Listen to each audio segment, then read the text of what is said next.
Obviously, Monsters is out now. Yeah, a lot of people. This is gonna be a long question. Okay, a lot of people have had some thoughts on this online. Back to you. Yeah, when Ryan Murphy hit the red carpet for the premiere of another TV series he's doing, Grotesquerie, I think that's how you pronounce it. He figured he'd be asked about one of his other series, Monsters, the Lyle and Erik Menendez story, that started streaming on Netflix on Thursday because Erik released a statement posted on Twitter by his wife that night. I think that's interesting because I know he hasn't watched the show. So I find that curious. I know this for a fact. Ryan actually can't know that for a fact. I tried to look into what Erik and Lyle's privileges would be in prison. It seems unlikely they would have access to Netflix, but I mean, hey, they have Anna Delvey on Dancing with the Stars, and she's supposed to be under house arrest in New York, so anything's possible. They could have given him a laptop to watch the episodes, Ryan. Anyways, but yeah, I get why Ryan's saying that, based on what Erik writes in his statement. I believe we had moved beyond the lies and ruinous character portrayals of Lyle, creating a caricature of Lyle rooted in horrible and blatant lies rampant in the show. I can only believe they were done so on purpose. It is with a heavy heart that I say, I believe Ryan Murphy cannot be this naive and inaccurate about the facts of our lives as so to do this without bad intent. It is sad for me to know that Netflix's dishonest portrayal of the tragedies surrounding our crime have taken the painful truths several steps backward, back through time to an era when the prosecution built a narrative on a belief system that males were not sexually abused, and that males experience rape trauma differently than women. Those awful lies have been disrupted and exposed by countless brave victims over the last 2 decades who have broken through their personal shame and bravely spoken out. So now Murphy shapes his horrible narrative through vile and appalling character portrayals of Lyle and of me and disheartening slander. Is the truth not enough? Let the truth stand as the truth. How demoralizing to know that one man with power can undermine decades of progress in shedding light on childhood trauma. Violence is never an answer, never a solution, and is always tragic.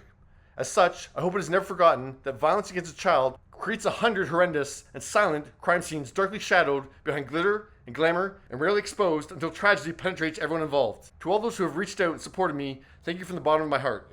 If you look at that show, 60 to 65% of the show centers around Erik and Lyle Menendez talking about their abuse, talking about their victimization, talking about what it emotionally put them through. Those two boys on our show get their moment in court and then some. In fact, we have an entire episode. And that would be episode 5 called The Hurt Man. That is a 30-minute episode that is one shot that Cooper Koch does so brilliantly. That is just Erik's words about what happened to him and why he did what he did. I haven't watched Monsters yet, but as always, I made sure, if I'm going to say anything, I make sure I thoroughly research this topic. So yeah, the mere fact that the show has an episode with Erik talking about his abuse means that the show took the story beyond just 2 monstrous kids murdering their parents. I hope he does watch it. I think if he did watch it, he would be incredibly proud of Cooper Koch, who plays him. The show chose to include their motivation and ultimately creates a reason for the viewer to possibly sympathize or even justify the killing. What we wanted to do was present you all the facts, and at the end of it, have you do 2 things. Make up your own mind about who's innocent, who's guilty, and who's the monster. It actually skews the narrative in the brothers' favor by doing so. So that's why I couldn't reconcile Erik's statement that the show ignores the abuse aspect of the story with vile and appalling portrayals of him and his brother. Then I watched the trailer. Erik and I killed our parents together, so I'd say that makes us pretty close. That was the aha moment for me, because now I can see if Erik had just watched that trailer, I totally understand his statement. We did it! We did it! That trailer doesn't hint at alleged abuse that they suffered at the hands of their parents. That trailer does not let the viewer decide who the monsters were, as Ryan suggested. That trailer is Lyle and Erik are monsters. Erik, I know that they would be proud of us. So I was going to slam Netflix for putting together such a one-sided trailer, but then discovered that there's a second version of that trailer that Netflix released at the same time as the first. You know what I think? I think that I didn't hit you hard enough. So as a father, that is my fault. That trailer depicts the parents as the monsters. They've turned us into people we don't want to be. And I regret having you. Mom, you can't say that. And then I read interviews that Ryan and Ian Brennan, the other showrunner, did before the show came out. And yeah, their goal was to have people re-examine the Menendez case. What's going on with you and the boys? I won't tell anyone. Like, remember how we all saw Marsha Clark in a new light after American Crime Story, The People vs. O.J. Simpson? Or how the New York Times documentary Framing Britney Spears had us looking at her conservatorship in a whole new light, and 9 months later, she was let out of that conservatorship? So regardless of whether or not Eric watched the series, I think his statement actually only hurts him in the end.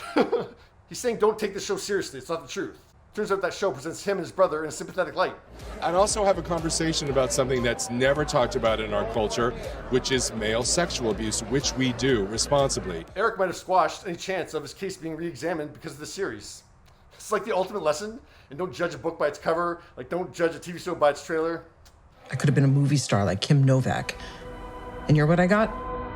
Now, I do want to make one criticism of the show. I understand that there was enough court documentation and testimony for research for the show, so yeah, you didn't need anything additional.